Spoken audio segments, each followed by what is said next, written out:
कुठं बळीराम तोटला म्हणत होता तेही चांगल्या पद्धतीने आपण करू, पण ते केल्यानंतर टिकवण्याचं काम तर तुमचं आहे ना.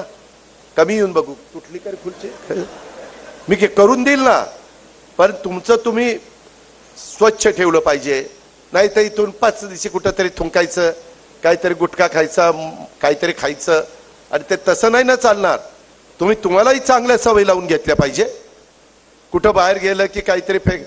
मी तर मला शाल घातली ना, त्या ह्याच्या शाली असतात ना आमच्या पंढरपूरला टाकतात तशा जरीच्या, त्याच्यातला कागद तसाच.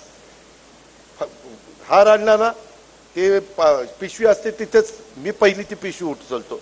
मी आता उचलायला सुरुवात केल्यावरती लाजगाजत नाही, दादा राहू द्या, दादा राहू द्या. मग तुला मी उचलेपर्यंत कळलं नाही का तुझी अक्कल कुठं घाण टाकली होती.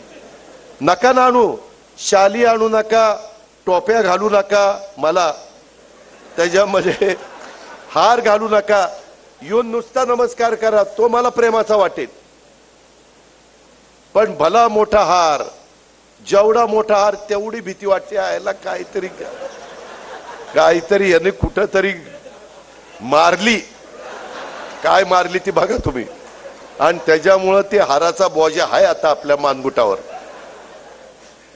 स्मृती चिन्ह काही देऊ नका. कर्मधर्म संयोगाने, आई बापाच्या कृपेने, चुलत्याच्या कृपेने बरंच चांगलं चाललंय आमचं. काही देऊ नका, फक्त प्रेम द्या. माझा नमस्कार घ्या, तुमचा नमस्कार करा, पायाही पडू नका.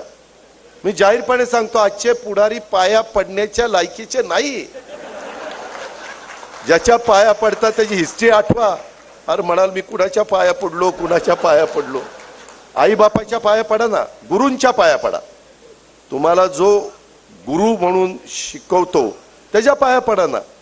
पूर्वी यशवंतराव चव्हाण, वसंतराव नाईक मोठी माणसं होती, आबाळ एवढी मोठी माणसं होती.